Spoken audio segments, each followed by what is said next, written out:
é doutor em gastroenterologia e atualmente é professor da UFG. Acho que no mais é isso, né, doutor? Se você quiser que fale mais alguma coisa. Não, pô, só Edmond.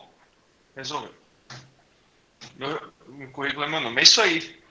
Então, pessoal, então é isso aí, João. Você queria falar mais alguma coisa? Não, Mariana? no mais era isso. Só apresentar o projeto mesmo, falar um pouquinho sobre o seu currículo e como é que vai ser os nossos encontros. Também Certo. lembrar que vão ter encontros quinzenais e que sempre vai ter um artigo com um tema diferente, assim, para a gente poder discutir e falar da metodologia dele e de temas relevantes.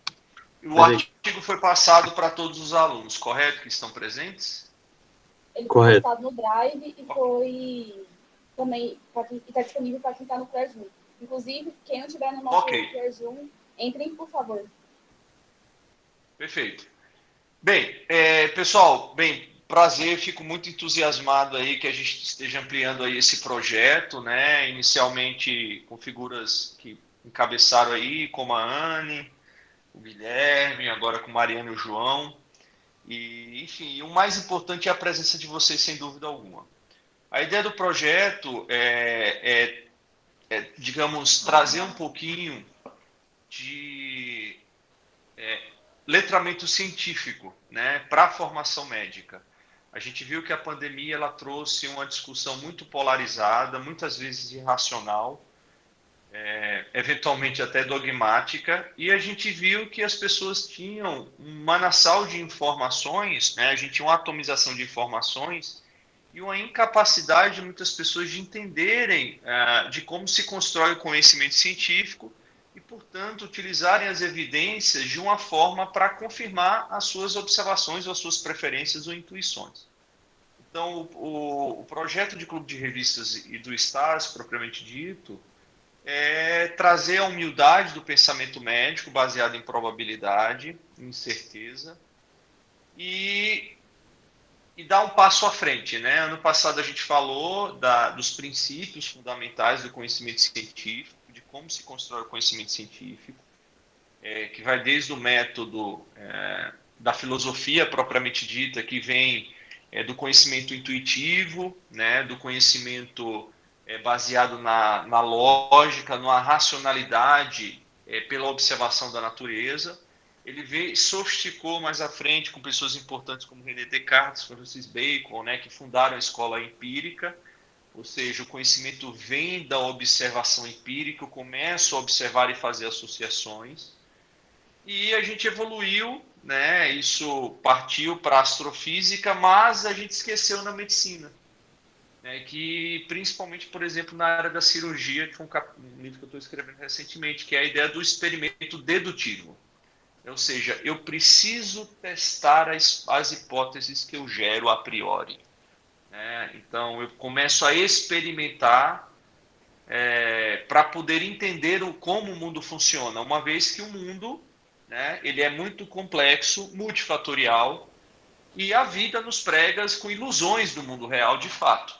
E a única forma de eu poder compreender melhor como o mundo funciona e o mundo no meio médico é através, muitas vezes, do método científico preciso. Então, hoje, nós ficamos de falar sobre a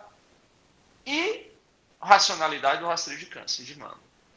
E a gente foi uma provocação que os meninos fizeram, importante, porque ela vai muito contra uma corrente que vocês estão vendo, que vocês aprendem, que todos aprendem, que é divulgado nas mídias, né, em redes sociais, colegas que divulgam isso maciçamente, que é as campanhas de rastreio do câncer de mama. E aí, de fato, as pessoas devem submeter ao rastreio ou não? Então, a minha ideia não é aqui, a gente vai fazer uma discussão hoje de um artigo científico, falar sobre isso. E eu peço que todos participem. Né? Eu sei que vocês leram, não tem problema, eu sei que tem alunos do primeiro ano, segundo, de sexto ano. A ideia aqui é debater. Né? Então, eu vou aprender com vocês, a gente vai discutir, e aqui é o momento de sanar as dúvidas. Então, a ideia é essa, é a irracionalidade do rastreio de câncer, de mama, no caso. Diante desse cenário, a gente ficou de reaviver, de relembrar um princípio importante que é um conceito que a gente chama da nulidade da hipótese, o princípio da hipótese nula, que se diz que nada mais é que o ceticismo científico. Ou seja, utilizando a campanha do rastreio de mama, a gente baseia em quê? Olha, eu não acredito que o rastreio de mama reduz mortalidade. Essa é a nulidade da hipótese, ou seja, eu fazer rastreio ou não fazer, não há diferença. Ou seja, a existência de um fenômeno do rastreio reduzir mortalidade, ele na realidade ele não existe. Então isso é a nulidade da hipótese. Você, digamos, o ser humano, através do método científico, precisa, justamente pela experimentação, avaliar se a hipótese do rastreio de mama reduz ou não reduz a mortalidade. Então, o princípio da nulidade da hipótese, ou da hipótese nula, que nós chamamos, ele parte do que nós chamamos de conhecimento negativo. Eu parto do ceticismo, eu não sei, é incerto. Eu tenho dúvida, eu não sei. E não quer dizer que eu não vou acreditar em absolutamente nada. Simplesmente eu dou um passo para trás, fico com um nível de incerteza cético, e vou esperar que ocorra um método científico de qualidade. E aí, quando a gente está falando de intervenção médica, a avaliação de eficácia de intervenção médica, nós estamos falando de estudo controlado, ensaio clínico randomizado, para, de fato, avaliar se essa hipótese ela é verdade ou não. Então, o princípio da hipótese nula, ele se dá da seguinte forma: eu simplesmente não sei. Eu preciso aguardar que a evidência científica de qualidade refute a nulidade da hipótese, ou seja, que rastreio, fazer rastreio ou não fazer rastreio é a mesma coisa. Então, mostrar que isso, na realidade, não é uma verdade, que o rastreio reduz mortalidade, e eu simplesmente refuto a hipótese nula e fico com a hipótese alternativa, que é rastreio reduz mortalidade por câncer de mama. Então, esse é o princípio da hipótese nula. Eu sou cético, porque eu preciso entender como o mundo funciona. Eu não posso ser dogmático, intuitivo, achar que tudo funciona. Por que isso? Primeiro problema. Porque lembrem-se, as intervenções médicas, elas abrem guarda para inúmeras consequências não intencionais. Então, eu posso causar dano ao paciente, uma biópsia, um diagnóstico falso positivo. A paciente fez a mamografia, mas ela não tinha o câncer. Ela ficou a semana inteira preocupada. Certo? Uma cirurgia mutilante desnecessária, que pode eventualmente causar um dano físico ao paciente ou psicológico. Eu posso trazer consequências ao meu sistema de saúde como um todo. Então, eu tenho danos do meu ecossistema assistencial que, de fato, podem trazer problema. Esse é o primeiro ponto. O segundo ponto é que a maioria das hipóteses geradas na ciência, danos materiais também, João. É importante falar de dano material, eu sei que é importante, principalmente de saúde pública, mas eu evito falar isso por quê? Porque dá a entender que você não quer fazer o exame para evitar, porque não quer gastar. Isso é uma justificativa muito do sistema de saúde. A ideia muito baseada no trade-off de risco-benefício, e o risco é as consequências não intencionais não monetárias, mas isso é um problema principalmente para o gestor público. Você colocou que é importante. Enfim, o segundo ponto é, por mais que essa hipótese seja verdadeira, por mais que seja uma hipótese plausível, a maioria das hipóteses plausíveis, quando testadas, elas não se mostram verdade. Ou seja, quando a gente vê aquela série de evidências observacionais que a gente acha que funciona, quando faz teste, estudo controlado, a maioria não se torna de fato presente. O fenômeno não é comprovado, eu não consigo refutar a hipótese nula. Ou seja, você já parte de uma probabilidade a priori que aquele fenômeno que você acha que de fato é real, ele não é real. E o terceiro ponto é que mesmo quando de fato o fenômeno é real, ou seja, quando a conduta é eficaz, quando a conduta é benéfica, comprovada e reprodutível por estudos controlados, ou seja, eu tenho vários experimentos que mostram que aquela intervenção é benéfica, geralmente o benefício é modesto ou pequeno benefício. Exemplo, corticoterapia na Covid, Ensaio clínico randomizado publicado pelo Recovery, né? O que é que o corticoide faz? Ele reduz, quando comparado com o placebo, a mortalidade em 17%. Certo? Eu reduzo em termos relativos, é uma redução relativa do risco de 17%, né, de redução de morte, que é um desfecho importante. 17%. Né? O tocilizumab, por exemplo, que é uma droga que se reproduziu também pelo próprio Solidarity, é uma redução relativa do risco de morte de 14%. Né? Dá um NNT quase de 30 quando a gente faz redução. A gente quase trata 30 pacientes para um ter o benefício. Trombólise no infarto, uso de propanolol para prevenir hemorragia digestiva alta, por exemplo, o paciente tem cirrose hepática e tem hemorragia digestiva alta, né, varicosa, sangrou, eu faço ligadura e uso propanolol, né, que é um beta-bloqueador que reduz a pressão. Qual a redução absoluta do risco? É em torno de 4%. Eu trato em média 25 pacientes para um ter o benefício na redução de sangramento. Então perceba como os benefícios, em média, são muito modestos ou pequenos. Raramente a gente vê intervenções em medicina que de fato têm uma grande magnitude de benefício, por exemplo, como trombólise no infarto, né? NNT ali de, se não me engano, não é minha área, mas acho que, se não me engano, NNT de 4, entre 4 e 10, algo assim. Então, existem terapias que têm benefício, mas são raras, alta eficácia. Enfim, então esse é o panorama do porquê que a gente tem que ficar com a hipótese nula. Ok? Ficou claro aqui, pessoal, para a gente começar a discutir o artigo? Está claro aqui? Tá sim, professor. Então, beleza.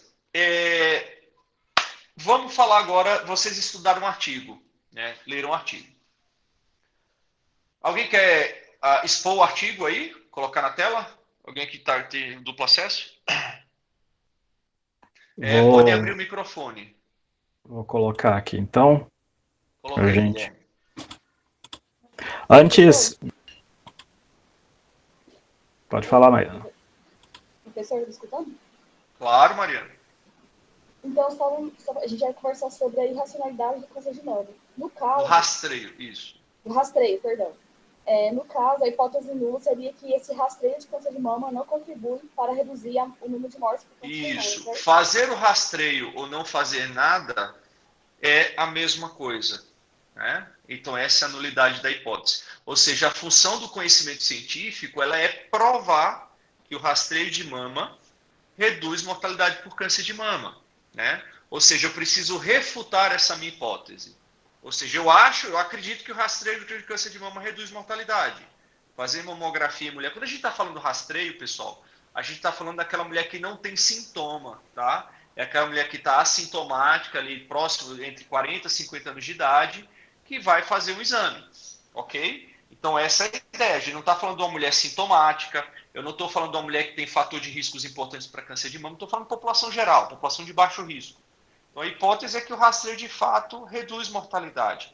E por que o rastreio reduz mortalidade, que a gente acha intuitivo? Porque é intuitivo. Então, é o primeiro aspecto que eu quero levantar para vocês. Então, a hipótese nula é fazer o rastreio e não fazer o rastreio, né, é a mesma coisa. Né? Mas eu tenho um panorama, eu gerei uma hipótese. Então, qual é a hipótese do rastreio? Ela não é uma hipótese esdrúxula, como utilizar antimalárico ou um vermífugo para tratar um vírus. Né? Existe um racional intuitivo. E a minha ideia aqui não é criticar o rastreio. Tá? A minha ideia é abrir a discussão, colocar, digamos, vocês para pensar. Aí vocês que vão tomar vocês vão tomar a conclusão de vocês. Então tá aqui. Esse é o título do ensaio clínico. Esse é um ensaio clínico canadense, um dos maiores ensaios clínicos randomizados. Né, que isso não é um estudo observacional, né, ou seja, eu tenho uma hipótese de rastreio que foi testada por um estudo randomizado controlado. E o que é um ensaio clínico randomizado para a gente que começou agora? Eu sei que tem algumas pessoas. Qual a importância do que a gente chama da randomização? Eu vou dar alguns exemplos aqui. Guilherme, deixa eu compartilhar a tela aqui, rapidinho. Exatamente, evitar viés. Pronto. Deixa eu compartilhar a tela aqui, que eu separei algumas coisas aqui para mostrar para vocês.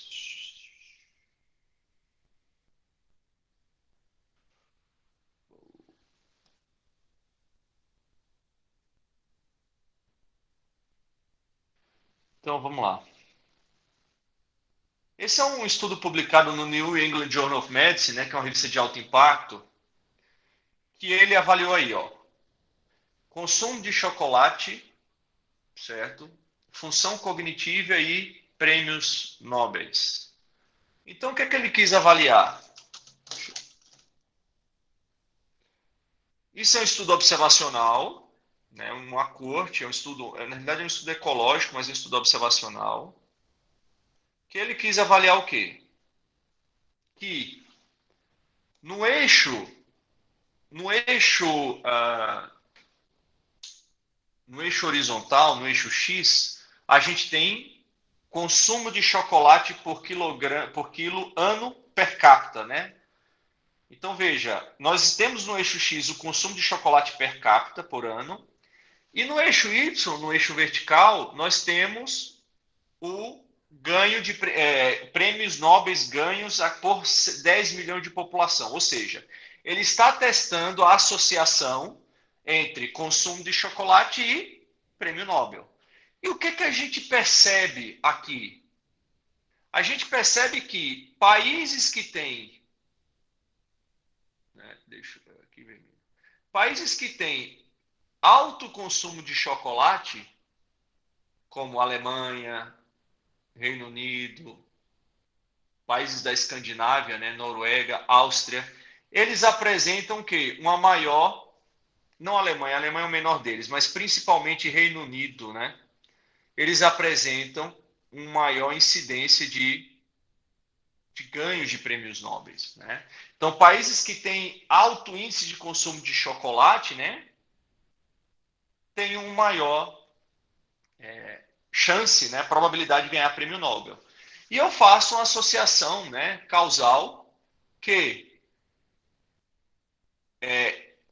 quanto maior a minha ingestão de prêmio Nobel, maior é a probabilidade de eu ganhar... desculpa, quanto maior meu consumo de chocolate, maior a probabilidade de eu ganhar prêmio Nobel.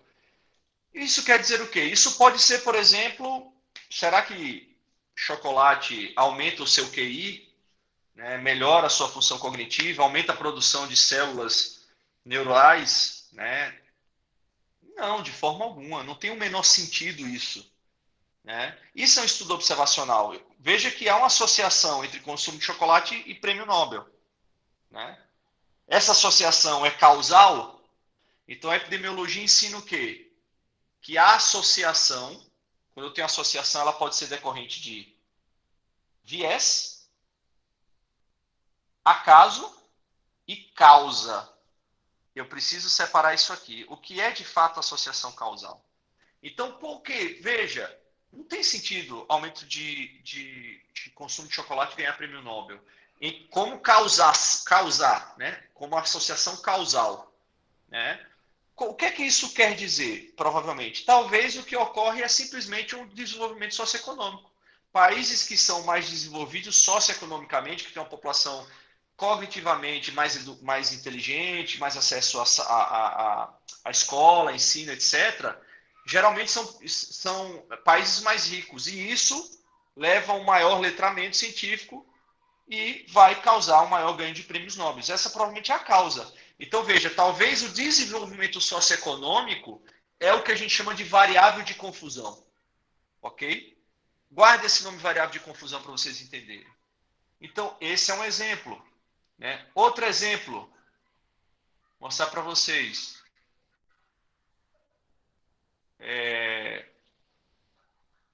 O outro é um estudo que foi publicado por Matthews em 2001, que mostra também uma coisa interessante, que é aqui, ó.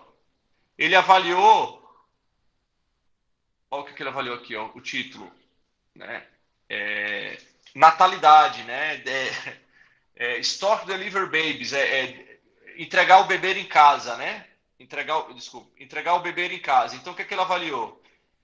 É um estudo observacional, né? Ele pegou, fez a observação, o que ele avaliou? Países, então aqui o Stork Breeding Pairs é cegonhas, né? Então ele avaliou o quê? No eixo horizontal, no eixo X, tem o número de cegonhas, e no eixo vertical está o número de nascimento, natalidade. E ele avaliou uma associação linear entre quanto maior o número de cegonhas, maior a natalidade de um país. Então, quanto maior o número de cegonhas, maior a natalidade de um país.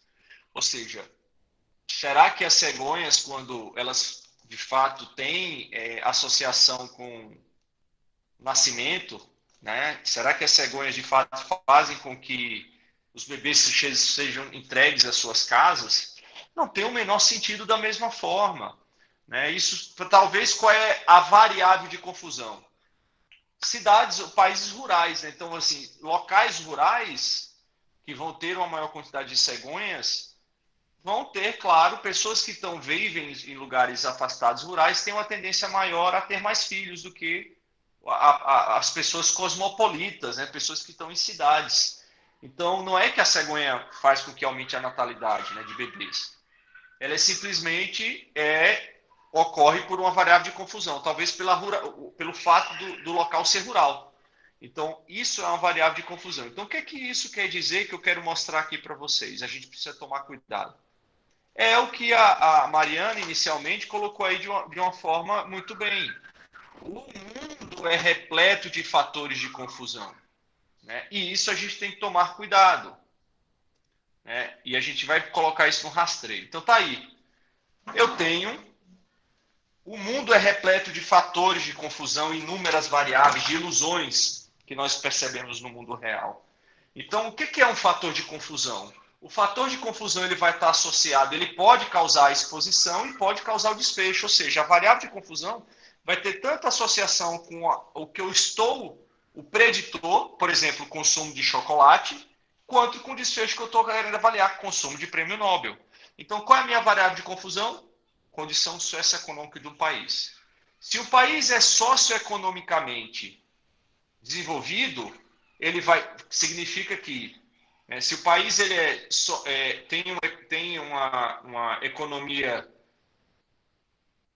se o país tem um desenvolvimento socioeconômico importante, esse desenvolvimento socioeconômico vai estar associado ao consumo de chocolate. Os países comem mais chocolate, as pessoas comem mais chocolate, né? Então ele está associado com o preditor, chocolate, porque é um país mais desenvolvido, e ele vai estar associado com também ganho de prêmios nobres. E o que é que isso ocorre?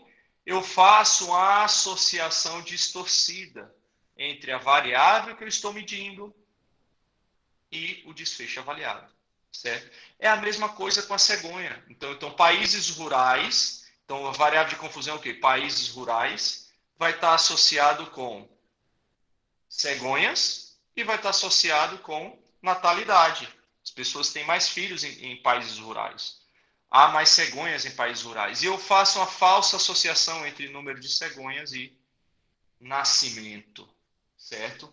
Pessoal, isso parece ridículo, meio óbvio, né? Mas e quando não é óbvio? E quando eu estou diante de situações que não são óbvias? Por exemplo, o rastreio. Certo?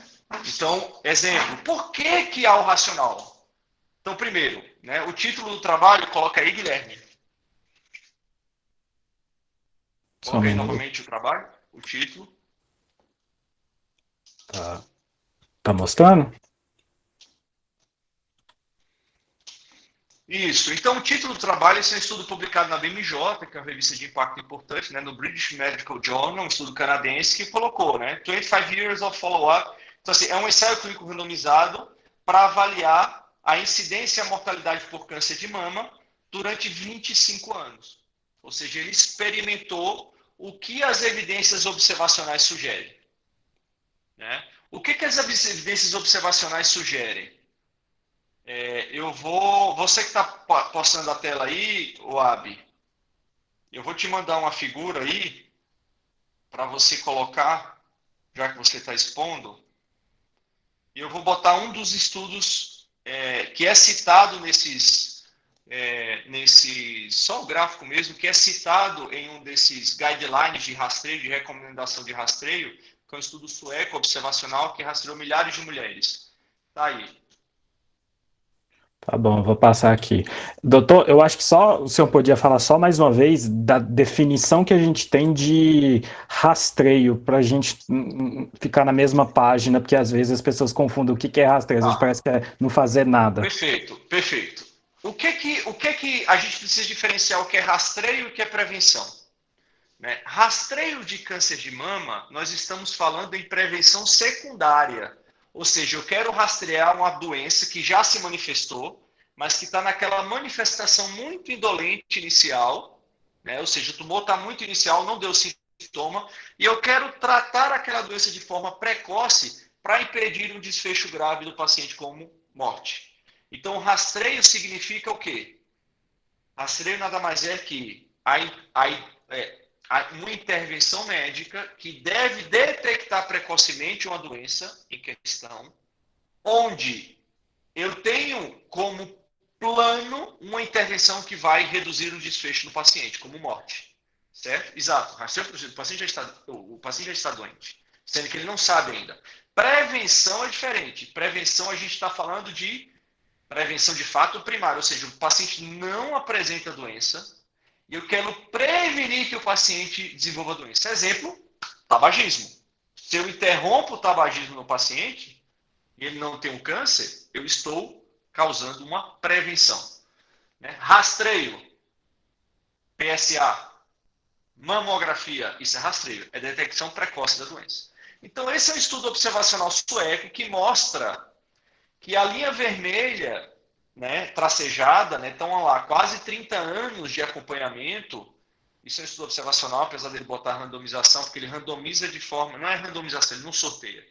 Ele seleciona o paciente para esse lado. Então ele põe as mulheres no rastreio e ele mostra que há uma redução, né, há um risco relativo de 0,69, quase 0,70, né? Ou seja, há uma redução em termos relativos, redução relativa do risco. Como é que a gente calcula a redução relativa do risco? 1 menos o risco relativo.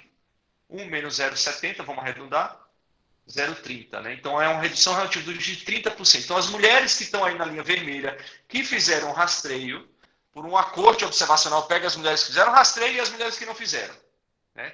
Eu não estou fazendo intervenção, eu estou simplesmente avaliando elas de acordo com o tempo, observando o que ocorre com essas mulheres nos 30 anos. Não estou fazendo intervenção.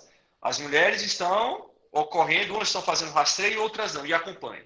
E há uma redução de mortalidade nas mulheres que fizeram rastreio, quando comparado com as mulheres que não fizeram rastreio. Né? As mulheres que não fizeram rastreio morreram mais, que é a curva em azul. Então, embaixo a gente está falando, né, o eixo X, que é horizontal, estamos falando de tempo de acompanhamento, e o eixo vertical é a mortalidade. Então, percebam que as mulheres que estão em azul, que não fizeram rastreio, né, morreram mais do que as mulheres que fizeram rastreio.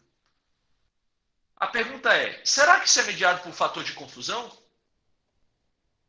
Essa é uma pergunta, eu não sei. Eu estou vendo que tem um evento aqui. Será que isso é verdade?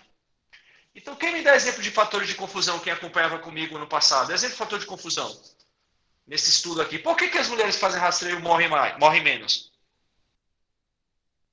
Volta lá para a tela, pode tirar aí, Guilherme. O Immortal Bias, professor. Isso. Vamos chegar a isso do lado, para não complicar a cabeça do pessoal, João. Uma delas é, por exemplo, a mulher que faz rastreio, ela se cuida mais, né?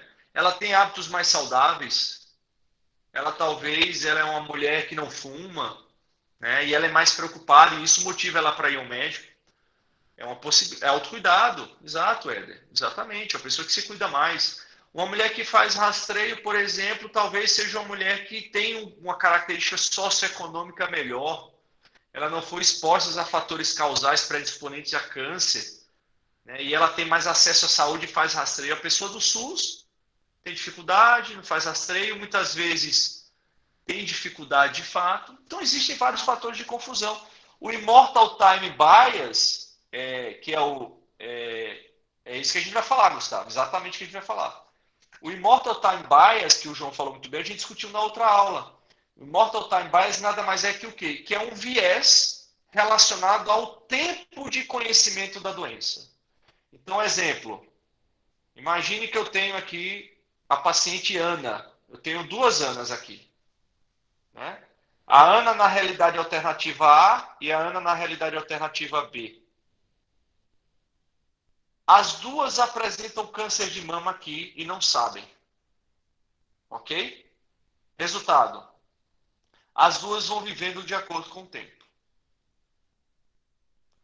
Passou 2 anos, a doença não tem sintoma. E aí a Ana do mundo alternativo A faz o rastreio. Descobriu o câncer. A Ana da realidade alternativa B não faz o rastreio. E as duas continuam a viver. A Ana operou e a Ana da realidade alternativa A diagnosticou com 2 anos e operou. E a Ana do mundo B tá sem sintoma, assim como a A, né? Sem que essa fez o exame diagnosticou. Essa aqui não tem sintoma e continua vivendo. Com 5 anos, a Ana do mundo A, que fez o rastreio, fez uma metástase cerebral, certo? E diagnosticou metástase cerebral com 5 anos. A Ana do mundo B, com 5 anos. A Ana do mundo B agora, ela ficou sintomática, ela teve uma convulsão, fez o exame e mostrou que ela tem uma metástase cerebral. Quando foi diagnosticar, foi um diagnóstico de câncer de mama. Veja, ela acabou de ser diagnosticada. As duas vivem mais 1 ano e morrem. Tempo total, 6 anos. Certo? 6 anos. Ok? Sendo que o tempo total de vida dela foi 6 anos. Né? Sendo que a Ana, da realidade alternativa A, ela fez o exame com 2 anos e descobriu o câncer lá atrás. A Ana da realidade alternativa B, ela só fez o exame depois quando já estava o quê? Com sintoma da doença. E ela viveu 1 ano. Enquanto a Ana eu descobri, quando ela estava evoluindo com 2 anos, e eu fiz o exame e descobri a doença, ela viveu mais 4 anos, até desenvolver a metástase cerebral e morrer 1 ano depois. A Ana da realidade do alternativa do mundo B, ela só fez o exame quando ficou sintomático, ficou mais 1 ano. Ou seja, quem teve mais tempo de conhecimento? A Ana da alternativa A, porque ela fez o exame antes. Então, o tempo de conhecimento da doença é maior. Mas a doença, ela é exatamente o mesmo tempo nas 2 Anas. Certo? Então, se eu faço só observação, pode ser que alguém fez o exame, diagnosticou o câncer e teve uma sobrevida maior, não porque o exame aumentou a sobrevida dela, mas porque o tempo de conhecimento da doença foi maior do que a outra que não fez o exame. Ficou confuso isso aqui, pessoal? Vocês entenderam? Alguém perguntou como é que a gente elimina os fatores de confusão. A gente vai falar agora. Professor, licença. Pode falar, Caio. Boa noite. Eu fiquei Eu fiquei um pouco de dúvida nesse exemplo que o senhor acabou de dar, porque, por exemplo, o conhecimento da doença mais prévio poderia impactar, de certa forma, na evolução dessa mesma doença. Certo. E se você impacta nessa evolução dessa doença, não dá para a gente considerar que as duas teriam os mesmos efeitos, os mesmos resultados no mesmo intervalo de tempo. Como é que a gente consegue eliminar esse tipo de variação de um paciente para outro? Estudo controlado. Ensaio clínico randomizado. Então, o que é isso que a gente vai falar? Que é esse estudo aqui. O que é que um ensaio clínico randomizado faz? Eu pego a Ana A e a Ana B, que estão assintomáticas, perfeito?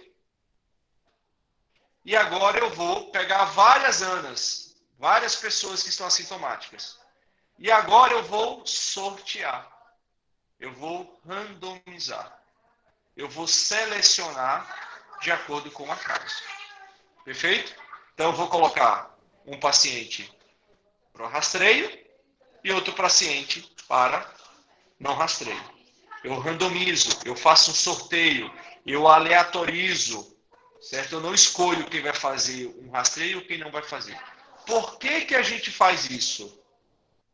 Porque na hora que eu randomizo, isso a gente chama de ensaio clínico randomizado, depois eu vou botar um vídeo no grupo, aí por que nós randomizamos? É um vídeo muito legal. E ele faz o quê?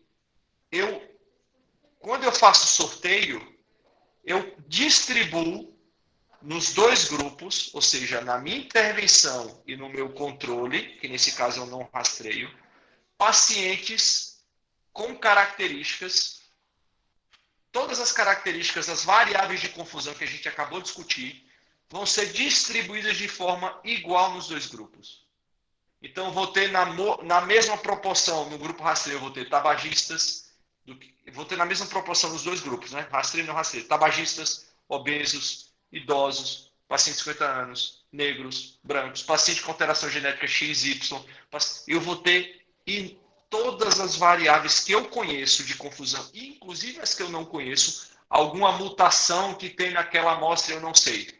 Ela vai estar de forma equilibrada, distribuída nos dois grupos. Perfeito? Ficou claro, Caio? Ela vai estar equilibrada pelo ensaio ser aleatório. Isso. As variáveis são equilibradas, as características. Qual vai ser a única diferença dos dois grupos? A sua intervenção. Rastreio. Compreendi. Certinho, Compreendeu mesmo? Sim, sim.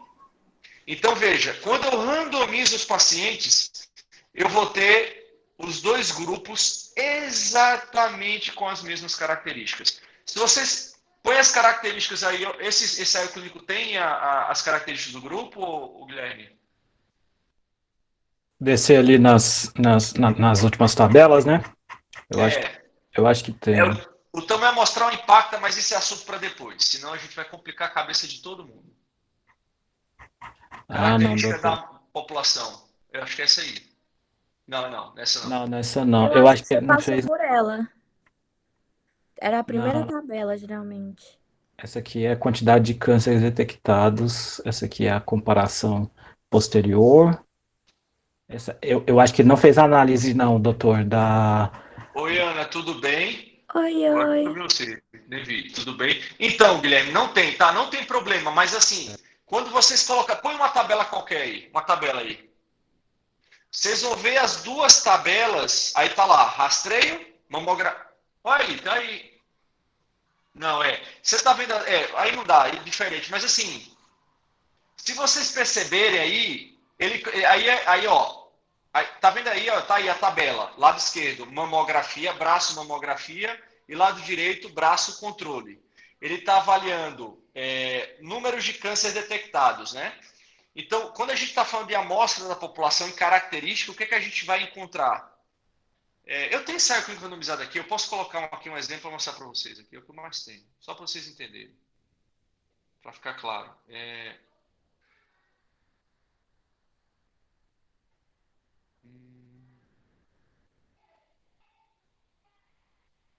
Mas, deixa eu mostrar aqui para vocês. O senhor quer compartilhar, doutor? Não, pode. Deixa eu pegar aqui que eu vou mostrar. Peraí.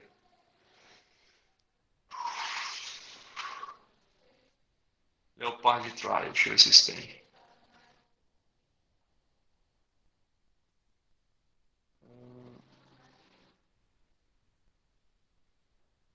Aí, pode deixar comigo, compartilhado aqui que eu vou compartilhar. Aqui, meninos, para vocês entenderem o que eu estou falando, para ficar claro.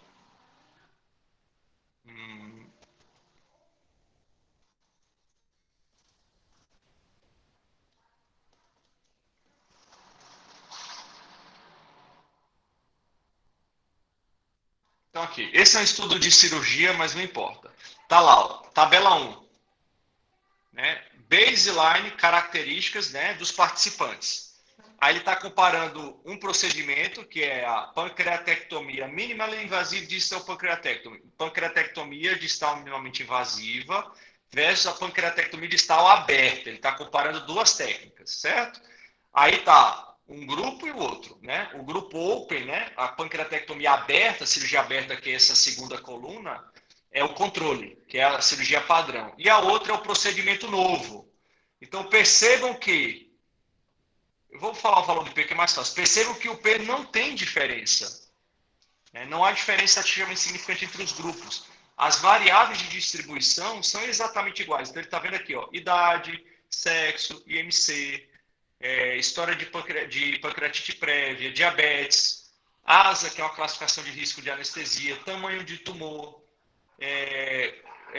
se é hospital universitário ou não. Ou seja, toda a amostragem ela não tem diferença entre os grupos frente a essa característica. Ou seja, possíveis variáveis de confusão, elas estão todas distribuídas de forma exatamente equilibrada e homogênea nos dois grupos. Ficou claro aqui, Caio? Certo, professor. Sim, ficou claro, mas daí eu pensei mais um pouco. Pode pensar. Assim, como vou ser o pesquisador que vai escolher os pacientes?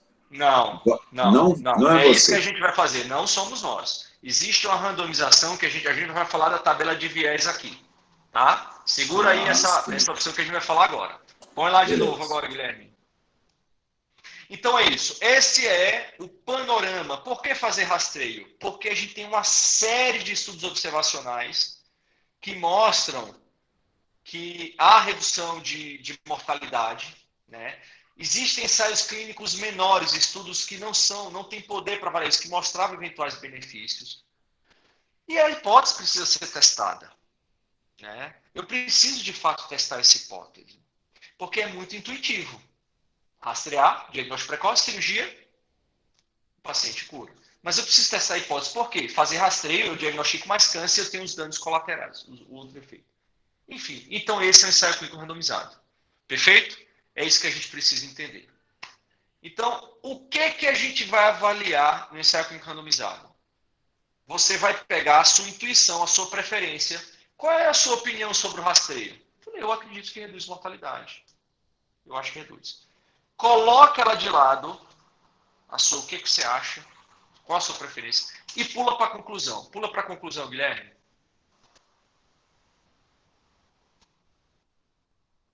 Pode ser na conclusão do abstract, não tem problema nenhum.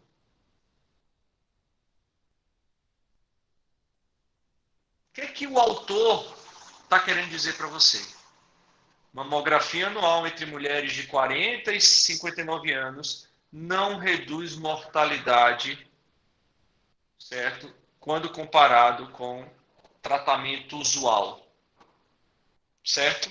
Ou seja, o meu experimento clínico não foi capaz de rejeitar a hipótese nula. Ok? Não foi capaz de rejeitar. Coloca a curva de sobrevida dos 25 anos, Guilherme, para vocês verem a curva. Peguem aquela curva que eu acabei de mostrar do estudo observacional da redução do rastreio, de mortalidade pelo rastreio de câncer de mama. Certo? E agora comparem com essa aqui. Amplia aí agora, Guilherme. Essa aí, olha o cause mortality, sobrevida global, olha o cause mortality, essa primeira aí, figura 2. Então vejam vocês, no eixo X, nós temos o tempo de acompanhamento, né? Veja, anos após o enrollment, anos após a randomização, ok? 0 a 25 anos. Então, Caio, quando eu randomizei o paciente, eu estou medindo o paciente naquele mesmo tempo. Os dois estão exatamente naquele mesmo tempo, 0 anos até 25 anos. O que houve, Guilherme? Tá ruim aí? Eita, meu mouse tá com problema aqui. Não, é só deixar lá e tá de boa. Então, não, isso é normal do Fox Reader. Quando você desce muito a tela, ele continua descendo para você, mesmo depois. Então, veja lá. Aí eu tô... Só amplia um pouco. Dá para ampliar, não? Só isso aí, tá bom. Então, eu randomizei os pacientes. Então, eu deixei a minha amostragem homogênea, porque eu randomizei... Olha quantos pacientes foram randomizados. 90 mil mulheres. A gente está falando de ensaio clínico fase 4, 90 mil mulheres randomizadas. E eu deixei meu grupo... Eu nem preciso avaliar. Se a randomização foi adequada, todas as variáveis vão ser homogêneas. Principalmente com um estudo tão grande assim. Eu vou ter na mesma proporção obesas, mulheres idosas, mulheres de 50 anos, 60 anos, brancas, fumantes na mesma proporção, certo? Inclusive fatores genéticos que eu não conheço, não importa, se eu randomizei de forma adequada, ele vai homogeneizar absolutamente tudo. Isso é a mágica da randomização, da aleatoriedade, do acaso. Então, randomizando tudo. Sendo que tem algo que não é aleatório, que eu estou intencionalmente fazendo, que é intervenção. Fazer intervenção. Então, veja, percebo que no eixo X, no eixo horizontal, eu tenho o meu tempo, 25 anos do estudo, e no eixo Y, eu tenho a minha probabilidade de sobrevida. Então, a sobrevida está 100%, né, lá, 100%, 1.00, né, a probabilidade de sobrevida, 1.0, 100%. E à medida que o ano passa, claro, as pessoas vão morrendo. Percebam que tanto o braço, mamografia, que é a linha em vermelho tracejada, quanto o braço, controle, que é não fazer nada, usual care, não fazer nada é, faça-se sintoma. A probabilidade de sobrevida é exatamente a mesma. As curvas são superponíveis. Certo? Morreram 4.780 mulheres no braço rastreio e 4.688 mulheres no braço controle. Sem diferença, né? P menor que 0,05. P maior que 0,05. P de 0,28. Depois a gente pode falar o que é o valor de P, né? Que todo mundo fala e muitas pessoas não sabem o que é o valor de P. Então tá aí. Eu tenho um resultado que não foi capaz de rejeitar a hipótese nula. Perfeito? Ok? Vamos para a tabela. Agora, Caio, a gente vai avaliar metodologicamente o trabalho. Vamos avaliar, porque se o estudo já é negativo, é mais provável que ele seja negativo mesmo. Porque erro metodológico, porque quando a gente vai avaliar, então é o que eu falei para vocês. Esse é o panorama, né? Rastreio reduz câncer de mama, eu tenho essa ideia. Qual é a sua intuição? O que você acha do rastreio? Qual é a sua opinião sobre ele? Deixa ela de lado. Veja a opinião do autor. O que é que o autor está querendo falar a você? Analise, tire a sua preferência e vá analisar, faça o critical appraisal sem influência do meio. Né? Seja cético. Avalie de forma... Então, o autor falou que, puxa, o autor está dizendo que não reduz, mas eu acho que ele não reduz.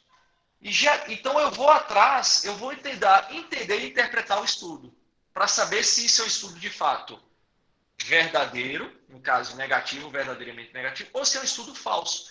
Geralmente eu vou atrás de dois erros principais. O primeiro é o erro decorrente do acaso, erro aleatório. Isso ocorre geralmente em estudos muito pequenos, por exemplo. Ou erro sistemático, viés, erro metodológico. Por exemplo, não cegamento. Né? Por exemplo, problemas na randomização, como você falou, Caio. Isso geralmente tendencia o resultado para um resultado positivo em prol da intervenção que você quer testar. E não ele... Se eu tenho um estudo enviesado e ele é negativo, como esse caso, digamos, isso já deixa a coisa muito mais tranquila. Né? Então, é muito provável que isso de fato não seja verdade. Mas vamos lá, pega a tabelinha de risco. Vocês todos leram o artigo, né? E a gente vai debater agora. Pega a tabela aquela tabela que a gente falou de riscos, que até eu peguei emprestado do Luiz, né? Eu agradeço a ele. A outra, né? Vou pegar aqui. Luiz Correia é um grande amigo. Então tá aí.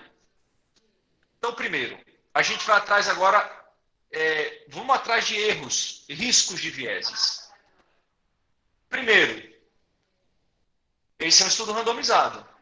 Ou seja, variáveis de confusão, outras foram eliminadas pela minha randomização. Ok?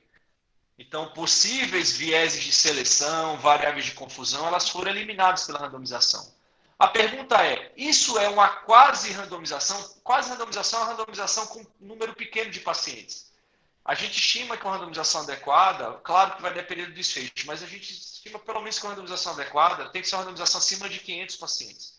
Mas como a gente está falando de morte em uma população de pacientes que tendem a não morrer, porque a gente está falando de pacientes assintomáticos, eu preciso desse tamanho amostral enorme, que geralmente a gente calcula isso por um cálculo amostral. Eu não vou falar de cálculo amostral aqui para não complicar a cabeça de vocês, tá? Mas é uma randomização adequada com um número expressivo de pacientes, ok? Então, isso aí tá ok. A pergunta é, tem viés de desempenho? Tem alguma diferença de desempenho na conduta que vocês estão fazendo? Doutor, Oi, João. falar de viés de randomização também, aquele tipo de randomização que você coloca, só na quarta-feira que eu vou fazer o placebo e na quinta-feira eu vou fazer o tratamento certo. Isso também pode ser um viés Perfeito. também, porque você pode Perfeito. selecionar os pacientes que você vai mandar para cada dia. Você fala assim, esse cara tá com cara, essa pessoa tá com a cara mais saudável, vou mandar ela pro tratamento de verdade. Acaba que isso também pode ser um viés bem importante, né? Dessa É a fase de randomização. randomização, por isso que idealmente ocorre quando a gente faz uma randomização centralizada, tá, Caio?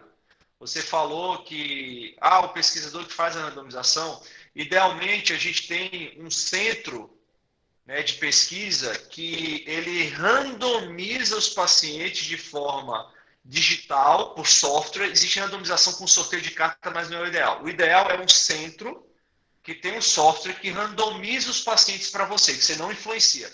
É assim, eu pego, olha, eu tenho um paciente aqui que apareceu que preenche os critérios de inclusão do meu estudo. Uma mulher de 50 anos, rígida, que veio fazer o rastreio de câncer de mama, mas quero randomizar. Aí o cara vai lá e sorteia. Diz, ela foi para o grupo rastreio, mamografia. Ela vai para o grupo rastreio. Certo? Não, aí você fala, não, mas é uma paciente que fuma e tal, é uma paciente muito rígida e tal, é melhor fazer um rastreio com uma paciente jovem. Vai que ela se beneficia. Não. Aí você randomizou, ela foi para o grupo controle. Não, mas eu acho que ela vai se beneficiar com o rastreio. Vamos parar no rastreio, porque eu acho que vai...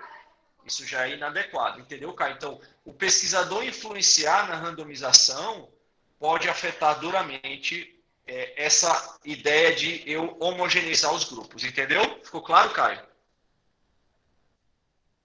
Ficou sim, professor. Mas para isso acontecer, a gente precisa ter um controle ético muito grande. Mas é aí que tá. Por isso que o pesquisador tem que ter integridade científica. E aqui é a função minha para vocês também. Né? A gente não quer responder uma pergunta científica? Ou eu quero publicar para carimbar meu currículo e dizer que eu sou um professor excelente porque eu tenho 500 artigos publicados e 500 porcarias publicadas? O que é o índice H hoje, que é um problema sério hoje. Né? Então, as pessoas estão muito mais preocupadas em o que a gente chama de replication crisis, né? Crise de replicação, que a gente tem um monte de artigo publicado, na hora que você vai, o cara testou ali, mas não acho que é ali não. Na hora que você coloca, não encontra o mesmo resultado dele. Então, tem vários problemas. Então, a gente viu que a randomização foi centralizada. A randomização foi centralizada nesse estudo, vocês que leram? Tem uma pessoa isolada? Aqui é um critical appraisal superficial, tá, pessoal? A gente está fazendo um projeto de iniciação para vocês. Mas sim, foi. É uma randomização adequada, tá? É uma randomização adequada. Agora, pode ter viés de desempenho a diferença de condutas entre os grupos?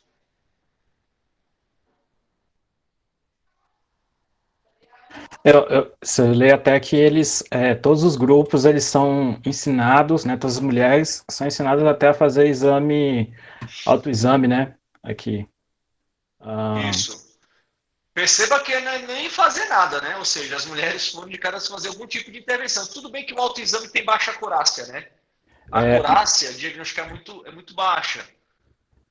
Mas eu acho que ele considerou que isso é uma coisa que acho que invariavelmente a mulher vai aprender a fazer, ainda mais hoje em dia, né? Então, para não ter talvez esse viés, né? Ele ainda colocou isso aqui. Participantes, eles tiveram um exame físico das mamas e foram ensinadas a fazer autoexame por enfermeiras treinadas. E aí, depois, a única coisa que mudou mesmo foi a randomização para mamografia e para... Perfeito. Veja que nenhuma das mulheres no grupo controle fez mamografia. Perfeito? Isso. Caiu aqui. Então, veja que eu não tenho uma mamografia intermediária, né? O que é o viés de desempenho? É quando eu tenho condutas discrepantes. O João falou a respeito de randomização na quarta-feira, isso foi na época um ensaio clínico que avaliou uma droga, se eu não me engano foi hipotermia pós-parada. Então, eles perceberam que a hipotermia trazia benefício pós-parada quando comparado com o grupo controle. E os pacientes eram randomizados por dia na semana. Sendo que quando você randomizava um paciente no dia da semana, de forma intuitiva ou não intencional, eu tinha pessoas mais preparadas para cuidar do paciente quando ele era randomizado no grupo hipotermia. Então, às vezes, o paciente tinha uma aferição melhor de temperatura, ele tinha os sinais vitais melhor, mais medidos de forma adequada. Se eu estou cuidando do paciente melhor, ele vai ter um desempenho melhor, independentemente da intervenção que eu estou fazendo. Perfeito? Então, se eu estou cuidando mais do paciente que está fazendo intervenção e o outro eu estou cuidando menos que está cuidando do placebo, pode ser que esse aqui tenha um melhor resultado. Ou seja, o paciente que está fazendo intervenção tem um melhor resultado, não pela intervenção, mas porque ele está sendo melhor cuidado. Então, a gente tem que tomar cuidado com discrepância de desempenho entre os grupos. Esse estudo não tem. Ok? Então, passa para o próximo.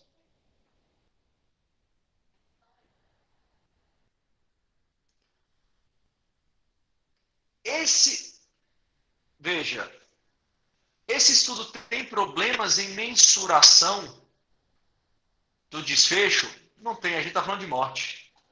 Né? Não tem uma pessoa que fica meio morto. Né? Ele é morto por completo. Né? Então, isso é um desfecho. A mensuração do meu desfecho ela é extremamente pragmática e objetiva. Né? Ela não desempenha problemas de mensuração. Eu vou dar um exemplo do problema do viés de mensuração. Eu quero avaliar se uma quimioterapia é eficaz quando comparado com placebo. E o meu desfecho avaliado no estudo controlado vai ser tamanho do tumor. Certo? Aí o estudo é aberto. Eu não ceguei o interventor. Aí eu sou o pesquisador e vou ver, o paciente fez a quimioterapia e o outro fez o placebo. Aí eu vou medir agora, o paciente fez uma tomografia 3 meses depois da quimioterapia e o outro fez uma tomografia 3 meses após o placebo. E agora eu estou medindo o tumor no paciente que fez a quimioterapia. Aí o tumor que era de 5 centímetros, agora está de 4. Aí eu falei, mas peraí, se eu medir esse eixo aqui, ele não está 4, ele vai para 3 centímetros. Aí eu sei que ele está tomando quimioterapia, eu faço uma medida em um outro eixo, e ao invés de ter 4 centímetros, agora eu tenho 3 centímetros. E a medição, ela é subjetiva. Se você pegar outra pessoa, ela pode medir outro eixo, encontrar uma diferença um pouco menor. Né? Aí no outro placebo, eu sei que ele tomou placebo, fala, não, mudou de 5 para 4,5, não tem diferença. Então, posso ter um resultado informando que a quimioterapia foi benéfica porque reduziu o tamanho do tumor quando comparado com o placebo. E isso pode estar associado por um estudo aberto, onde o pesquisador sabe que o paciente tomou a intervenção, né? E com desfecho subjetivo no sentido da interpretação, da mensuração da medida. Ficou claro isso aqui? Ficou claro? Certo. Professor, então nesse caso da mensuração do diâmetro do tumor, seria então colocado um padrão, qual seria o eixo que você avaliaria? Você tem que cegar. Você tem que cegar. O ideal é você cegar quem está fazendo a intervenção. O cara que vai fazer a medida na tomografia, ele não pode saber o que o paciente fez. Entendeu, Caio? Ele não pode ter ideia do que o paciente tomou. Porque se eu tiver qualquer viés de medida, o cara que mede medida, digamos, anterior-posterior, ele mede todo mundo assim, anterior-posterior, ele vai medir em todo mundo. Então, algum erro de medida, como é randomizado e é cego, vai ser distribuído nos dois grupos. Entendeu? Entendi. Caio, uma coisa que me ajuda a pensar isso é até questão ética mesmo, assim, que nem você falou. Vamos supor, um estudo é patrocinado para mostrar como funciona determinado medicamento, por exemplo, a Johnson & Johnson quer provar que o medicamento dela está funcionando. Se o pesquisador que está fazendo aquele estudo quer te mostrar que o resultado foi positivo, ele vai pecar por querer acreditar demais naquele tipo assim, não, eu preciso ver que o tumor está diminuindo, eu preciso ver que alguma coisa está acontecendo. Então, pensa, é isso que a gente precisa evitar, o viés do examinador mesmo, no quão positivo ou negativo está sendo o estudo, sabe? Aí eu acho que isso é uma coisa que me Perfeito. A ajudou a gente precisa pensar. entender que existem vieses cognitivos. A gente quer ajudar as pessoas, né? Muitas pessoas querem que a sua pesquisa dê certo. O cara está 5 anos pesquisando a mesma coisa. Por isso que a importância da ciência transparente e da avaliação crítica é outras pessoas que não estão com a pele no jogo, que têm essa isenção de influência cognitiva, ela fazer uma avaliação crítica do experimento. Né? Então, a ciência ela se corrige dessa forma. Por isso que é importante o debate público de ideias. Tá? O viés é inconsciente, as heurísticas são inconscientes, exatamente. Pessoal, eu sei que tem bastante gente, está muito bacana, eu quero que todos participem. Abram a boca. Eu sei que tem aluno do primeiro ano, eu acho, a Mariana no começo perguntava horrores, porque ó, eu estou no primeiro e segundo ano, tenho muita dificuldade, e ela desenvolveu muito bem, e essa é a função aqui. Bem, outro problema, né? Outro problema, não, mas pode perguntar, Mariana. Então, pessoal, é isso, perda de segmento é outro problema. A gente aceita uma perda de segmento de até 10%, né? Em média, dependendo do estudo. Porque se eu perco muitos pacientes, né? Muitos pacientes, eu tenho uma alta perda de segmento, 20, 30, 40%, eu perco o poder do estudo. Aquele cálculo daquele tamanho do estudo que eu fiz, ele diminuiu e eu não sei o que pode ter acontecido com aqueles pacientes. Isso pode gerar um problema na perda de segmento. Eu posso ter, por exemplo, perdido pacientes que perderam segmento e eventualmente morreram no grupo controle. E eu estou fazendo uma falsa medição. Né? Ou morreram no grupo rastreio, e eu não sei, eu estou dizendo que não morreu.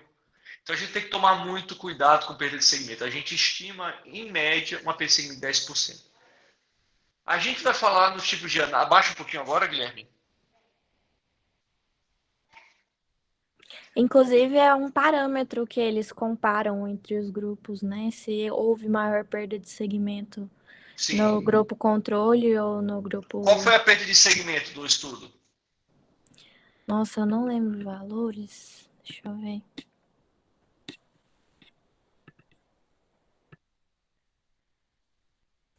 Foi esse aqui, doutor, eu acho. Ah, não, ele não. Nesse gráfico parece que ele não colocou, né? Se eu não me engano, eu li faz tempo, não. Ele deve estar na conclusão. Eu acho que foi 8% de perda de segmento. Eu não lembro agora. Mas foi aceitável. É um estudo enorme, né? Então, ele é muito grande. Bem, e vamos lá. Agora a gente vai para a análise. A perda de segmento, você perdeu o contato com o paciente, Mariana. Você não tem mais o contato com o paciente. Não tem o contato, o paciente mudou de cidade, você perdeu o segmento. A análise ideal de se fazer, pessoal, é o que nós chamamos de análise por intenção de tratar.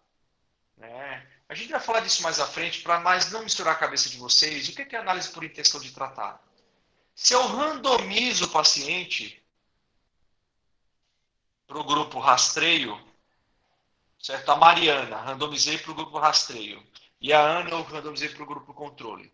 Qual foi a minha intenção de tratar aqui? Foi a Mariana no grupo rastreio e a Ana no grupo controle. Então, elas vão ser avaliadas no final do estudo dessa forma. Como grupo controle, a Ana e a Mariana no grupo intervenção. Certo? Um outro tipo de análise chama análise por protocolo. Que é assim, a Mariana, a Ana, vamos imaginar que a Mariana tem 60 anos e a Ana tem 40 anos. É a pessoa mais rígida, não fuma. A Ana foi sorteada para o grupo controle, mas eu vou colocar a Ana no grupo rastreio, né? E eu analiso ela, eu faço um crossover metodológico, que a gente chama. Eu pego a Ana lá na frente e ela migra daqui a 2 anos. Ana, vamos eu quero fazer... doutor, não quero fazer mais. Olha uma decisão dela. Doutor, não quero mais fazer usual care, conservador. Eu quero fazer rastreio agora. Porque falaram para mim que o rastreio é bom. Aí você faz o que a gente chama crossover metodológico. Né? Pode acontecer. Né? Pode acontecer. Você vai agora para o grupo rastreio. A Ana vai para o grupo rastreio. Veja, como é que ela vai ser avaliada por protocolo. Por protocolo é agora, a Ana vai para o rastreio. Não, ela deve ser analisada na intenção de tratar. Qual foi a minha intenção? Tratamento usual. O usual quer. Análise por protocolo, eu analiso por definição do protocolo, onde foi a via final que ela se comportou, que no caso foi rastreio. Análise por protocolo dá viés, tende a dar problema, tende a dar a enviesar o resultado para a intervenção. É muito comum, principalmente em cirurgia. Eita, randomizei o paciente para o grupo cirurgia. Aí lá na frente o paciente é meio mórbido, não, ó, vamos fazer um tratamento mais conservador aqui para você. O paciente é muito jovem, esse vai para a cirurgia. Certo? E aí, Ana, fala aí. Professor, eu tenho uma dúvida. Eu li um estudo uma vez, chamavam de double dummy, que tipo assim, que eles enganavam também o paciente quanto ao tratamento que ele estava, assim, realmente enganava ele. Então, tipo, se o paciente tinha que tomar, tipo, 3 pílulas no dia e um ia tomar 3 de verdade e o outro ia tomar só uma de verdade, eles davam as outras duas como placebo para os dois terem os dois grupos terem a sensação de que estavam recebendo o mesmo tratamento, né? Nesse caso, eu penso que pelo menos as pacientes elas têm ciência de que elas estão no grupo Sim. não mamografia, né? Isso não traria um viés de talvez assim a paciente ter consciência de que ela não está sendo rastreada como as outras, não está recebendo a intervenção como as outras e que, portanto, ela às vezes toma mais cuidado, detecta os sinais mais precocemente, isso, daí ela pensar assim, como eu não estou fazendo a mamografia, então qualquer coisa que aparecer para mim, eu corro para o pronto-socorro. Porque acaba que, de certa forma, se ela for incluída no estudo, né, houve uma certa conscientização sobre o câncer e tal. Então, eu acho que... Será que isso não poderia ser um viés do estudo? Então, para deixar de uma forma mais clara, você está falando o seguinte: a paciente que foi randomizada para o grupo controle, pelo fato dela estar sendo, digamos, orientada da importância e de uma pergunta científica que é para avaliar se o rastreio reduz ou não reduz mortalidade, ela, por estar dentro de um estudo, ela teria um zelo maior e um autocuidado maior. É isso? Exato. Isso tenderia a não positivar o estudo porque ela descobriu o câncer. Certo? Sim. Faria sentido. Faria sentido. Com uma condição. Se, e somente se, na hora de eu avaliar o número de câncer diagnosticado, os dois grupos seriam iguais. Ou seja, se a mulher está sendo tão cuidadosa em descobrir, fazer autoexame, descobrir o câncer, e isso promoveria um diagnóstico de câncer na mesma proporção que o rastreio, eu encontraria proporcionalmente a mesma incidência, o mesmo número de câncer diagnosticados nos dois grupos. Isso não ocorre. Isso geralmente ocorre no rastreio. Então, o que você avalia o contraste entre os dois? Primeiro, o que você precisa entender? Primeiro, a mulher está se cuidando, ok, eu entendo. Mas o autoexame não se compara com a acurácia da mamografia. A mamografia é um exame muito mais acurado. Então, é um exame muito melhor para fazer o diagnóstico. Então, eu vou fazer mais diagnóstico no grupo mamografia, e ocorreu. Mais pacientes foram diagnosticados com câncer, e cânceres indolentes, menores, cânceres precoces, né? Certo? Ok? Foram mais diagnosticadas. Então, esse certo viés, ele não se reflete muito na realidade. Entendeu? E não ocorre por quê? Porque por mais que ela se cuide aqui, eu tenho a outra também do outro lado que está se cuidando. Entendeu? Porque o que eu quero avaliar é o contraste. Qual é o contraste? Mamografia. Então, esse viés de uma mulher eventual que sabe que está no estudo, que está se cuidando mais, ela também está se cuidando do grupo mamografia, entendeu, Ana? Ficou claro? Ela está se cuidando dos dois grupos. Então, esse viés eventual de que talvez ela está no estudo, ela vai se cuidar mais, ela está distribuída nos dois grupos. A ideia da randomização é fazer com que todos esses vieses intuitivos, conhecidos ou não, sejam distribuídos de forma homogênea. E o único contraste é a intervenção. É o único contraste. Você vai ver a diferença brutal de intervenção. Um número muito maior de mulheres fazendo mamografia no grupo rasteiro e outras fazendo, mas menor. Entendeu? Eu tenho um contraste. Ficou claro isso aqui? Essa sua pergunta é muito importante. Ficou claro para sim. todo mundo? Ficou. Eu acho que, inclusive, ela é uma boa abertura para a gente dizer que, tipo, o estudo talvez não positive a mamografia, mas ele positive conscientização, né? Porque, tipo, os dois grupos foram submetidos a uma certa conscientização sobre o câncer de mama. Mas aí você tem que testar essa hipótese, né? Aí Sim. você tem que testar. Aí você tem que testar a hipótese que conscientização e informação de câncer de mama reduz mortalidade quando comparada à não conscientização. Na minha opinião, não reduz. Entendi. Sabe por quê? Se eu tenho uma mamografia que detecta muito mais câncer do que uma conscientização em si, por que essa aqui não reduz mortalidade e essa vai? Entendi. Entendeu? Uhum. Você tá me entendendo? Eu acho que seria interessante, pensando aqui, a gente já está com um horário um pouco avançado, mas aquele gráfico do screening que é lebre, cada um tem bicho. Eu vou botar. É o gráfico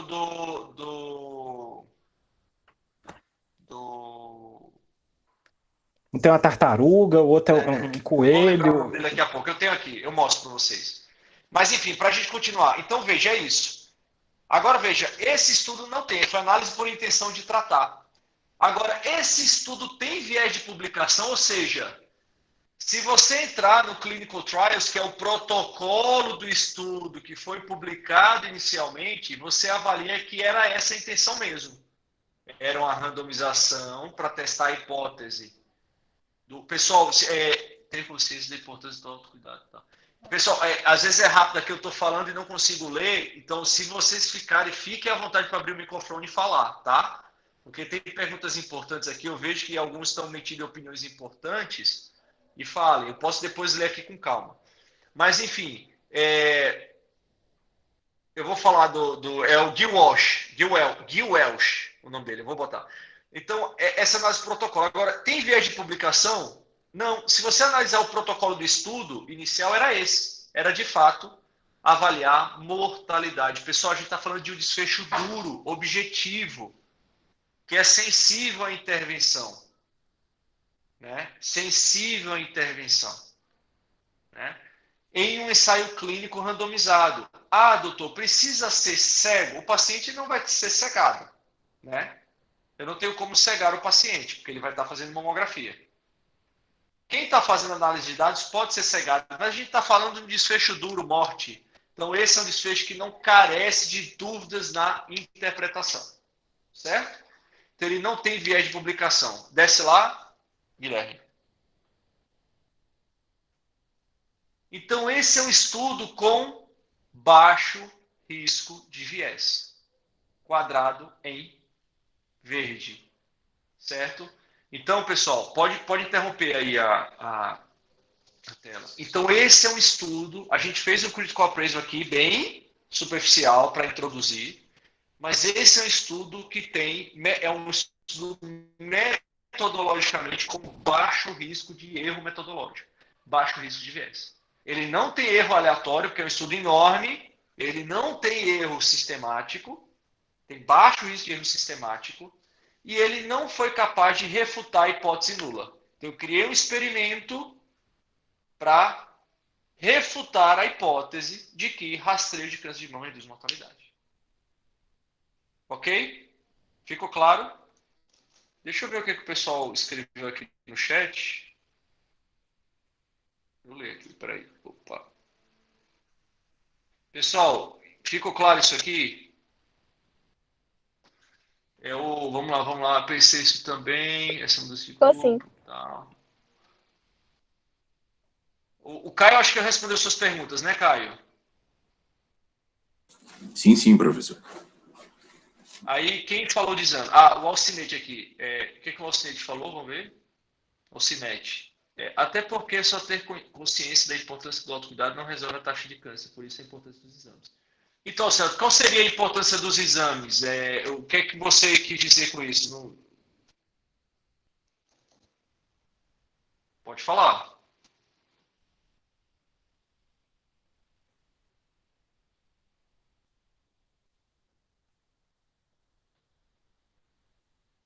Deixa eu explicar para vocês, ou seja, para você entender o seguinte, para vocês entenderem isso aqui.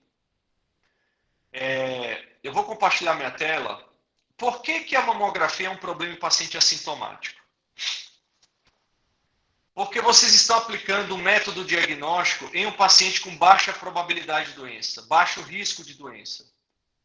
O paciente, ele não tem sintoma, população de baixo risco.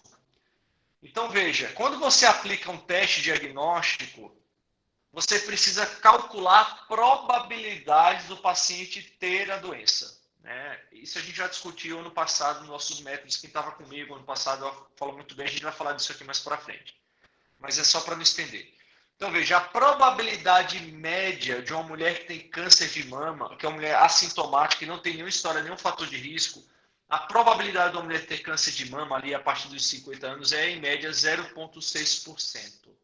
Essa é a probabilidade, a prevalência estimada dessa mulher ter câncer de mama. Certo?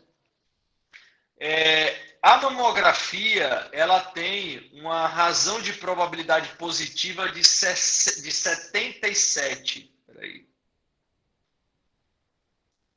Tá aqui, 0,6%. E ela tem uma razão de probabilidade positiva de 77. Certo? Razão de probabilidade positiva a gente calcula como? Alguém lembra? Razão de probabilidade positiva?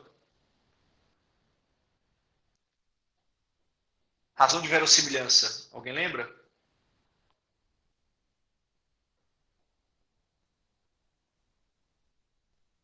É sensibilidade. Vocês estão me ouvindo? Eu não estou vendo a tela. Sim, sim, mas sensibilidade. Mas eu não lembro, não. Só falar no Google aí. Razão de probabilidade positiva. Ou razão de verossimilhança positiva. É sensibilidade sobre 1 menos especificidade. Quando a gente calcula, pegando a sensibilidade e especificidade da mamografia, ela tem uma razão de probabilidade positiva de 77. Ou seja, uma mulher que não tem sintoma faz uma mamografia, certo? E o exame dá positivo, a probabilidade dela ter a doença, que é o valor preditivo positivo, é de 31%. Eu tenho quase 70% de exame falso positivo. Isso não é problema do exame, é problema da aplicação do teste. Você está fazendo teste em um paciente que tem uma probabilidade muito baixa de doença. Então, o esquema do Guy Welch... Peraí. a gente mandou no grupo do Stars, doutor. Tá? Mandou no grupo do Stars? Aham. Mandei lá, professor. Tá, então vou pegar aqui. Deixa eu pegar. Vocês estão vendo minha tela, né? Estamos sim. Tá. Aqui, ó. Esse é o Guy Welch, que foi muito sofisticado no pensamento. Qual é o problema do rastreio? O que a gente entende isso? É o seguinte.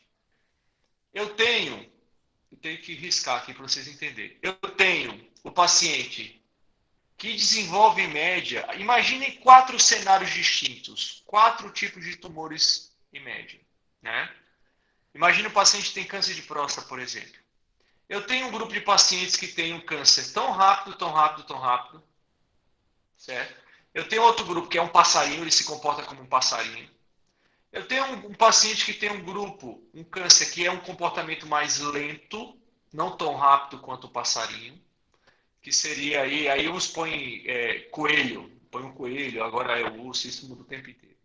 Outros têm um câncer muito lento, certo? E o outro mais lento ainda. Certo? Então, veja. O que a gente precisa entender? Isso aqui é o tamanho do tumor. Eixo Y. Embaixo, a gente está falando do tempo. o eixo X. Então, o que isso quer dizer? Que o paciente que tem um tumor muito pequeno, muito pequenininho aqui, ele não apresenta sintoma, né? Não sente absolutamente nada. Não está sentindo absolutamente nada. Certo? Aqui é a programação do rastreio. Ok? Então, veja. Qual é o problema do rastreio em populações de baixo risco? É que o câncer é muito rápido. Na hora que eu faço o rastreio, o paciente morreu, o câncer progrediu, o paciente morreu e eu não detectei a doença. O meu rastreio, ele não pega esse câncer rápido. O paciente, quando desenvolve a doença, ele já tem sintoma, já está manifestando sintoma. Com doença metastática, o meu rastreio é incapaz de detectar.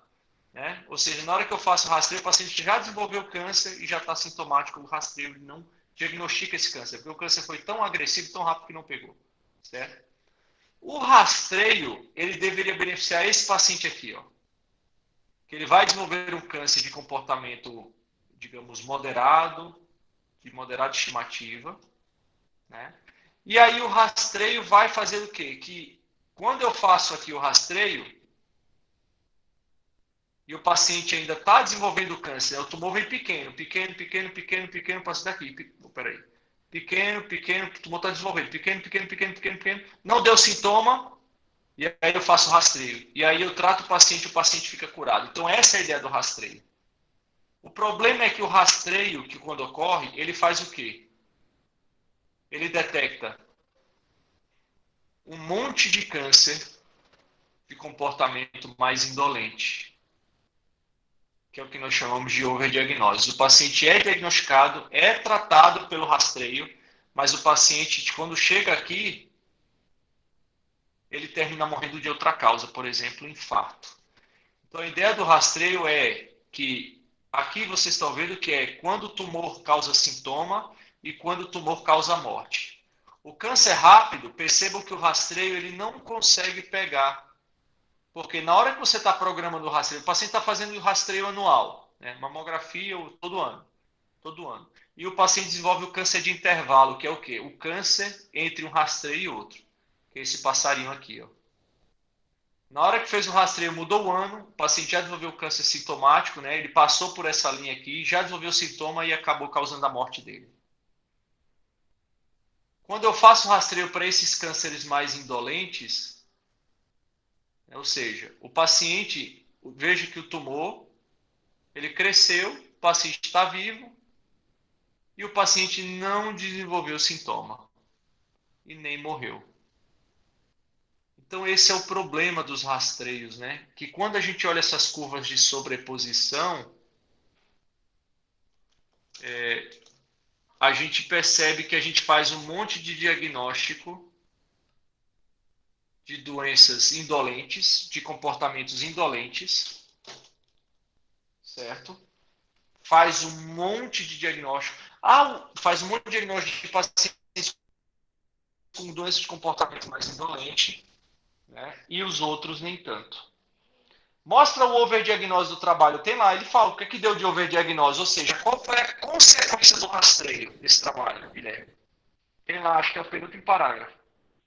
Alguém levantou a mão aí, desculpa. Enquanto o Guilherme está procurando, pode falar. Doutor. Olha, antes de falar, olha lá, ó. Olha lá, só um minuto, Eduardo, olha lá, ó. Ao fim do rastreio, né? Olha lá, ó. Um excesso de 142 cânceres de mamas ocorreram quando comparados com o grupo controle. 15 anos após a randomização, esse excesso se tornou constante, de 106 cânceres. Isso representa 22% dos cânceres detectados. Ou seja, houveram diagnóstico, ocorreram 22% de overdiagnoses, ou seja, de diagnóstico fútil, que você diagnosticou a doença, mas a paciente não sobreviveu pelo seu rastreio. Ela continua viva, apesar do rastreio, e ela morreu, por exemplo, de outra causa. Então, overdiagnose é o quê? É quando você detecta um câncer, e esse câncer não vai causar sintoma, no paciente, o paciente morre de outra coisa, ou eventualmente ele vai causar sintoma, mas não vai impactar na vida do paciente. Então isso é uma consequência do rastreio. Não fala das cirurgias mutilantes, da biópsia e assim por diante. Eduardo, pode falar. Teve um braço do estudo que ele colocou exame físico da mama. O exame físico da mama vai ter uma sensibilidade e uma especificidade. E se feita, baixa, muito baixa. Se feita anualmente, entraria como sendo rastreio.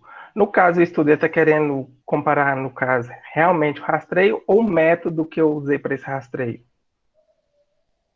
Não, ele está querendo comparar um método acurado, né, que é a mamografia. Não se preconiza mais rastreio de câncer de mama por autoexame, né? Isso é uma... Não tem sentido, né? Porque, assim, o intuito de um rastreio é um exame muito acurado. Eu preciso de um exame muito acurado, né? E ele não é.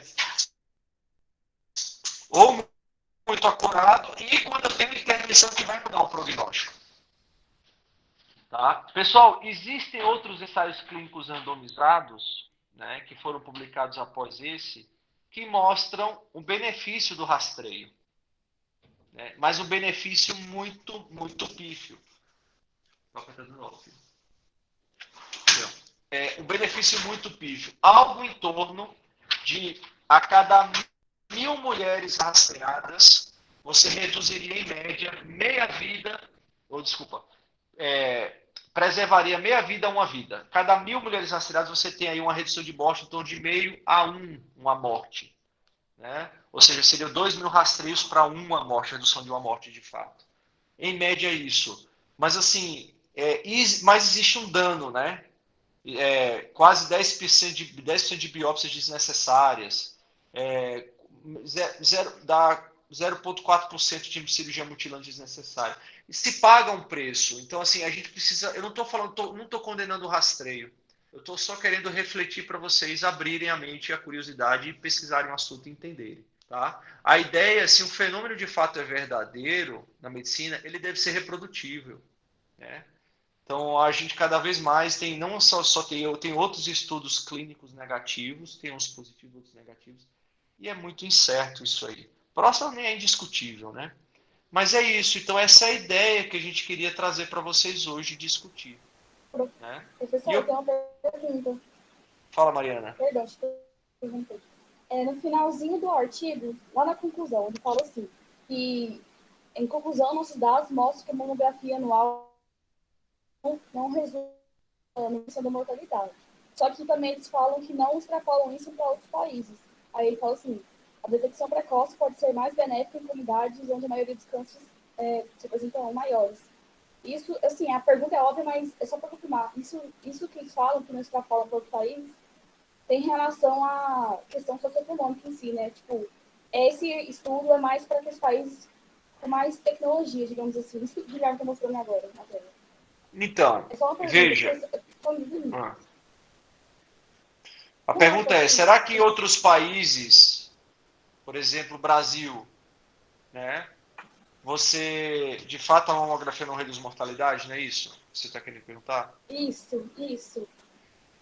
Então, veja, um experimento científico, ele quer reduzir as ilusões do mundo real, né, evitar os fatores de confusão, e ele quer, de fato, fazer com que a gente observe o mundo de uma forma não enviesada, controlando possíveis variáveis e ilusões que ocorrem nessas observações que a gente tem, e atribuir, de fato, se um fenômeno ele é real, certo? Se, de fato, o rastreio reduz ou não reduz mortalidade. E ele escolheu, por exemplo, a população canadense, certo? E ele não mostrou o benefício do rastreio. A pergunta é, será que esse benefício também, será que essa ausência de benefício, né, por essa evidência, será se de fato isso também seria, a gente deveria ficar também com a hipótese nula no Brasil? Ok? Essa é a sua pergunta, não é isso? Isso. Eu digo que sim. Por mais que nós temos uma condição socioeconômica ruim. Não existe ensaio economizado sobre rastreio de câncer de mama no Brasil, ok? Mas por que eu devo ficar com a hipótese nula? Primeiro porque O brasileiro não é muito diferente do canadense. A espécie sapiens, né? A gente está falando sapiens, né? Nós temos características exatamente iguais aos canadenses. Agora, existem condições socioeconômicas distintas, ok? Existem condições socioeconômicas distintas. Será que essas condições socioeconômicas distintas poderiam aumentar a prevalência do câncer de mama e assim o rastreio seria mais efetivo? A gente teria que testar. Eu não sei, Mariana. Pelo princípio da complacência, lembra que a gente estudou o princípio da complacência? Lembro. Lembra? Pelo princípio da complacência, o que é que o princípio da complacência diz? Que eu devo pegar aquela evidência científica e aplicar também para o meu paciente. Eu devo aplicá-la para a população brasileira. Porque a população brasileira, ela é similar à canadense. Claro que há condições socioeconômicas distintas. Mas o princípio da complacência, ele vem a partir desse pressuposto. Veja, eu tenho um estudo controlado mostrando o benefício do inibidor da enzima conversora da angiotensina, do enalapril, para tratamento da hipertensão arterial. O estudo americano, por exemplo. Será que tem benefício no brasileiro? Claro que tem. Nós somos sapiens, nós somos seres humanos, biologicamente parecidos, apesar de características distintas, mas biologicamente nós temos a mesma estrutura de DNA, né? Entendeu, Mariana? Ficou claro? Por que serve para o antihipertensivo e não serve para mamografia? Então a gente tem que tomar cuidado com isso. Para o quê? Não fazer com que não, mas é uma condição socioeconômica, eu vou fazer rastreio. Com cuidado. A evolução da doença, ela, entre aspas, assim, é a mesma porque é a mesma espécie, né? Digamos assim. Professor, eu tenho uma dúvida. Obrigada. Pode falar. Levando em consideração o teorema de Bayes, seria ilógico fazer o rastreio de mama, se a probabilidade para teste já é tão baixa. Então, por que os cientistas ou a comunidade médica pensou em fazer o rastreio, sendo que isso contraria um dos princípios científicos básicos, que é o teorema bayesiano? Então, Jonathan, isso é uma excelente pergunta, né? Quem não conhece, né, Thomas Bayes foi um reverendo que nasceu no final do século XIX e ele foi um dos grandes pais da invenção da probabilidade, né? De falar, por exemplo, tem a famosa frase célebre, né, que a medicina é a ciência da incerteza e a arte da probabilidade. Então, veja, o problema é multifatorial, tá, Jonathan? Então, primeiro, olha o seu ecossistema acadêmico. Quantas pessoas utilizam o teorema de Bayes para fazer diagnóstico? Eu acredito que é um número baixo.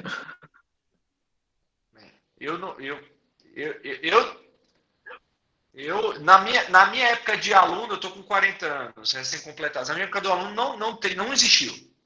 Nunca conheci. Vocês são alunos muito melhores do que eu fui. Então, primeiro, a falta de letramento científico, né? Esse é um dos primeiros preceitos. Então, pensar cientificamente requer treinamento. É como se eu quisesse ser um excelente jogador de futebol. Preciso de treino. Então, eu ter uma sofisticação coletiva, preciso treinar. Não é chamar os outros de burro, tá? A gente precisa entender que a nossa história ela é baseada em um sistema de mitos, de criação de mitos. Desde a criação da religião, onde a religião mais antiga é o hinduísmo. Então, antigamente, se tratava as pessoas com formulações mágicas, misticismo, reza. Não estou querendo tirar a importância da reza. Então, é uma revolução cognitiva que não está no cerne da evolução dos sapiens, né? Nossa. Então, primeiro, nós não pensamos cientificamente, usualmente. Nós usamos intuição, crenças, achismos, observação, né? O que a gente observa, a gente acha que é verdade. Então, existe isso. Existe a falta do letramento científico, existe a percepção do médico de querer ajudar. O médico ele é premiado. Nós achamos que nossas ações têm alto benefício. Então, eu tenho um artigo publicado na JAMA há uns 3 anos atrás, que eles entrevistou 11 mil médicos, 9, milhares de médicos, 9, 10 mil, 11 mil médicos, não lembro muito bem, de diferentes especialidades, e, em média, a maioria dos médicos superestimavam suas condutas, dentre diagnóstico, tratamentos e terapias de uma forma geral, inclusive rastreio. A maioria superestima o benefício, né? Então, há uma superestimativa da nossa... A gente acha que está beneficiando de fato. As observações do mundo real que são enviesadas. Então, todo mundo acha que, olha lá a mamografia, quantas pessoas que fazem... Veja, é muito fácil para mim, né? Eu sou um cirurgião da pediatria falando sobre rastreio, né? Eu não faço rastreio. Eu não sou mastologista. Eu vou deixar vocês levantarem a mão. Eu acho que a Ana e o Gustavo levantaram. Então, eu entendo, não estou querendo fazer uma crítica, mas eu estou querendo responder a sua pergunta. Então, a superestimativa do achismo, a minha especialidade de cirurgia é uma das mais que o pessoal superestima benefício e subestima risco. E há o sistema premia ação.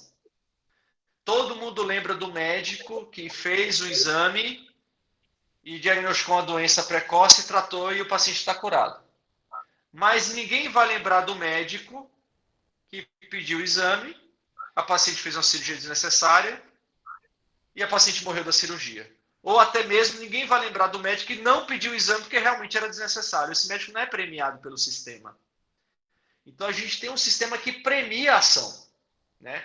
Inclusive, o sistema que é utilizado atualmente na medicina, que é o Fee for Service, que é o pagamento por serviço, ele é baseado na ação. Tá? Então, eu acho que essas perguntas. Então, antes de passar para a Silva Leide, acho que tiveram 2 pessoas que levantaram a mão. A primeira foi a Ana e depois foi o Gustavo. O que eu ia falar para a pergunta do Jonatas também é que algumas medidas que são implantadas, tipo, elas são pensadas, tipo, no que a gente no que o doutor explica, né, de plausibilidade, tem uma plausibilidade, você pensar, bom, eu vou rastrear, eu vou identificar o câncer precocemente, evidentemente essa paciente vai representar menos gastos para o sistema de saúde, menos gastos para o plano de saúde, porque ela não vai ser uma paciente que vai chegar já num estágio avançado, vai necessitar um tratamento muito mais robusto, com medicações muito mais caras. Isso é vamos dizer intuitivo, assim. isso é intuitivo. Isso. Só que o que acontece? Algumas dessas medidas que são implementadas, elas são implementadas, mas depois elas não são testadas. Então, tem muitas campanhas que acontecem de prevenção de DST, de rastreio de câncer de mama. Outubro Vermelho, Ana. Olha, doenças do coração. Rastreio cardiovascular já está mais do que evidente na literatura, por esse clínico randomizado. Não traz benefício, não reduz mortalidade. Então, essa coisa de eu fazer check-up cardiovascular em pacientes com doença coronariana estável, assintomáticos, não reduz mortalidade. E você vê as campanhas do Outubro Vermelho. Sim. Não, Outubro Vermelho não, Setembro Vermelho, né? É setembro. Não sei. Eu Exato. E aí o que acontece existe uma noção de que isso, em tese, reduz os gastos do sistema de saúde, mas isso, na verdade, representa gastos desnecessários, que é basicamente o que as startups hoje de inovação em saúde estão trazendo de inovação para os sistemas de gestão, que é você implementar uma hipótese e validar aquela hipótese. Vamos supor que se hoje alguém virasse e falasse assim, beleza, a gente percebeu que rastreamento de câncer de mama não tem evidência. Vamos pegar essa verba aqui, vamos usar uma coisa que tem evidência. Por exemplo, tô atendendo ambulatório de cardio.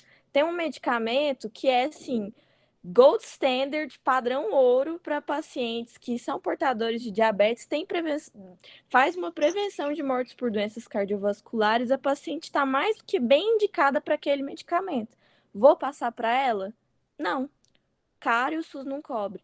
Então, vamos supor que se você deixasse de dar esse dinheiro para esse tanto de campanha desnecessária e começasse a injetar dinheiro nas coisas que realmente precisam, aí que o sistema com certeza fluiria melhor. Minha mãe trabalhou na Secretaria de Saúde um tempo, eles tiveram que devolver uma verba de quase R$1 milhão para a federação, para o estado, não lembro, de uma campanha que não foi realizada para prevenção de DSTs. Só que dinheiro não poderia ser realocado para nenhuma outra intervenção. Então, se a Secretaria de Saúde não parisse um jeito de fazer uma campanha de R$1 milhão para a prevenção de DST, ela não pode usar isso para tratar de um paciente terminal, para realocar um paciente psiquiátrico que não tem onde ficar, entendeu? Então, assim, isso é um dos grandes gargalos do nosso sistema de saúde, assim. Perfeito. Isso aí, Ana. Perfeito. Perfeito. Agora, Gustavo queria fazer uma pergunta e depois eu vou passar para o chat lá. Mais 5 minutinhos. Na verdade, o que eu queria falar é mais do que o Jonathan falou e acabou que a Ana falando, é mais complementando, né? Porque a sensação que a gente tem é que a gente está numa situação em que o sistema tá agindo de forma errada, né? Se o que é correto cientificamente falando não está sendo aplicado, então não faz sentido nenhum, nem mesmo produzir a ciência, né? Por que a gente está tendo autarquias, instituições que não estão resolvendo esse problema, né? Que é aplicar o método científico, é aplicar o que a gente já sabe que é correto, no que Então, de fato, no hospital, no posto, na UBS. Perfeito. Eu acho assim, a gente não pode condenar a ciência, né? O problema é a forma de usar a ciência. Então, hoje muitas pessoas publicam de uma forma geral e utilizam algumas publicações para defender os vieses de confirmação pessoal, as confirmações individuais e as narrativas pessoais, né? A gente viu isso, por exemplo, no tratamento precoce, essa coisa toda. As pessoas pegando estudos metodologicamente ruins para confirmar aquilo e assim por diante. Mas veja, eu sou otimista, Gustavo, no seguinte sentido. Realmente a gente está em um colapso de um sistema que invadiu o conflito de interesses na saúde. Entretanto, vocês são a geração que vão corrigir isso, né? Só o fato de ter um tipo de discussão como essa, de alunos que têm... Vocês estão iniciando a medicina, né? Então, vocês já pensam muito melhor do que eu pensava. Então, essa é uma forma de, inclusive, utilizando a ciência para estudar a ciência, que nós chamamos de metaciência, para mostrar o problema da falta de integridade científica, que é o que acontece bastante, né? Então, a gente tem os artigos do John Ioannidis, de pessoas que estudam metaciência, sabe? Inclusive um estudo recente de oncologia, que a gente pode discutir depois. Enfim, são coisas que estão aí para isso, né? Voltando lá, mas é isso. Eu acho que, não sei se você quer falar alguma coisa, fique à vontade. Voltando lá para o chat, eu vi que o alcinete alemão está defendendo o rastreio. Alcinete, fique tranquilo, tá? Que não é em nenhuma forma. O Guilherme falou muito bem, que respeitar o posicionamento. É essa a ideia mesmo, a ideia é debater o tema. Nós não estamos falando aqui para não fazer o rastreio.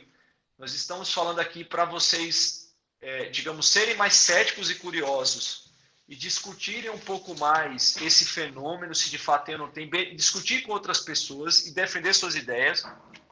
Então, a ideia do rastreio, você pode defender o rastreio, mas lembre-se, tenha bons argumentos, que é válido a sua defesa, porque muitas vezes o nosso lado, digamos, alguém pode dar um contraponto e pode estar errado. Eu posso dar um contraponto aqui e falar, professor, olha, acabou de sair um ensaio clínico randomizado, semana passada, mostrando o benefício do rastreio de câncer de mama. A gente olha o artigo, é um artigo metodologicamente bom, a gente pode discutir. Então, a ideia aqui é justamente deixar o tema e a discussão aberta para vocês, né? É o que a gente chama de racionalismo. Filho, eu estou terminando a aula, só um minuto. É a ideia de racionalismo crítico, né? Que é uma definição importante de a gente debater de forma racional as ideias, e esse é o intuito. Teve mais uma pessoa aqui que falou. Filho, fecha a porta, por favor. Para a gente finalizar. Peraí, vamos lá. A Silvaneide, né? Silvaneide. Professor, por que o rastreio não foi considerado benéfico, mesmo o próprio estudo mostrando que detectou tumores menores e que a sobrevida para estes era de 71%, enquanto para os maiores... Isso, perfeito. Então, Silvaneide, por que o rastreio... Viu a curva? Viu que as curvas são superponíveis, né? A gente tem uma superponibilidade. A gente tem as duas curvas são superponíveis, ou seja, rastreio e tratamento usual. Quando a gente olha aquela curva, não quer dizer que nenhum paciente tem um benefício do rastreio, certo? Eu tenho um paciente que faz o rastreio, faz a detecção de tumor precoce, opera e se cura. Esse paciente teve o benefício do rastreio.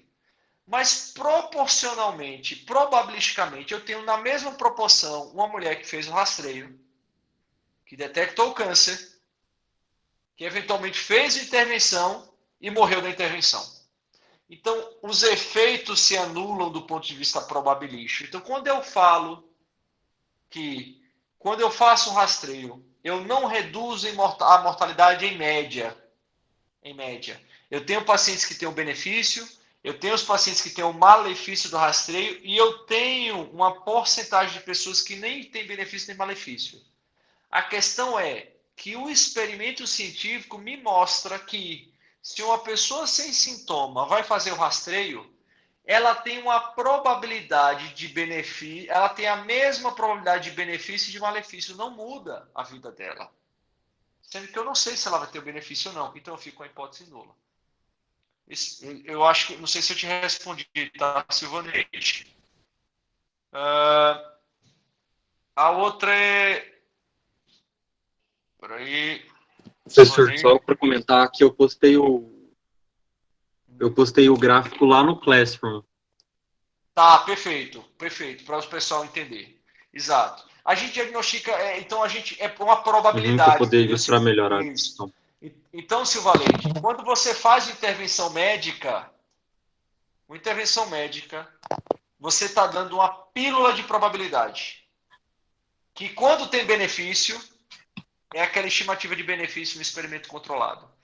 Quando eu tenho um estudo que não mostra benefício e você está fazendo intervenção, você está dando uma pílula de probabilidade que pode ir para todo lugar, ou para benefício, ou para malefício, ou para qualquer lugar.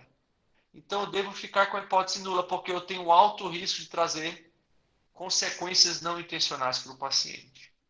Perfeito, pessoal? Eu não sei se eu respondi tudo. Alguém tem mais alguma dúvida? Não, né? Tá tranquilo, professor. Tá tranquilo? Acho que valeu, né, doutor? Foi bom. Tá bom, foi ótimo. A gente eu vou discutir com a Mariana depois, Mariana. Agora não, que está muito tarde.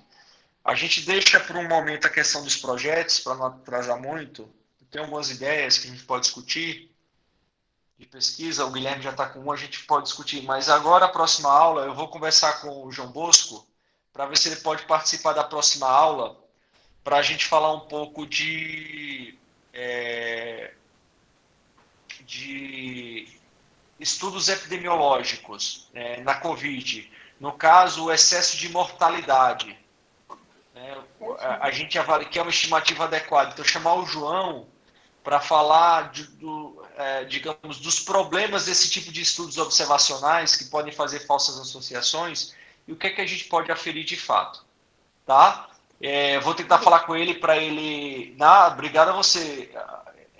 Alcinete, né? Alcinete. É um nome diferente, igual ao meu, mas mais diferente ainda. Mas o prazer é meu, meninos. É um prazer. Tá? E não tenham vergonha de abrir o microfone. Virgínia. Virgínia. Então é Virgínia Alcinete, é isso?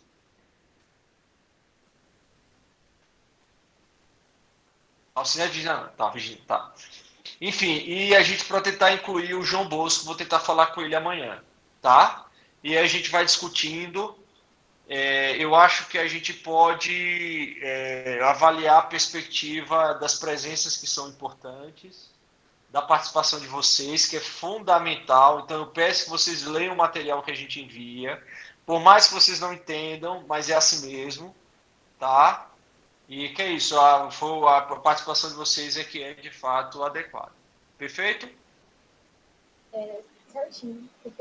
Galera, os artigos que o professor manda, assim, a gente também coloca no Drive. A gente sempre manda um e-mail antes, assim, com o link desse Drive, para vocês acessarem também, tá? E eu já tudo bem, assim, a gente vai aprendendo, vai dar uma reduzidinha, mas a gente vai se virando aqui. Mariana, você orienta o pessoal frente aos nossos encontros, que é a cada 15 dias, né? Isso. O próximo agora, dia 21 de abril, a gente vai mandar e-mail avisando também. Isso aí. Galera, não esqueça também de preencher o formulário de inscrição, que eu vou mandar de novo agora no chat, tá? Tchau, pessoal. Prazer conhecê-los. Tchau, doutor. Muito obrigado pelo encontro. Foi excelente. Obrigado. Valeu. Doutor, boa noite. Boa noite, doutor.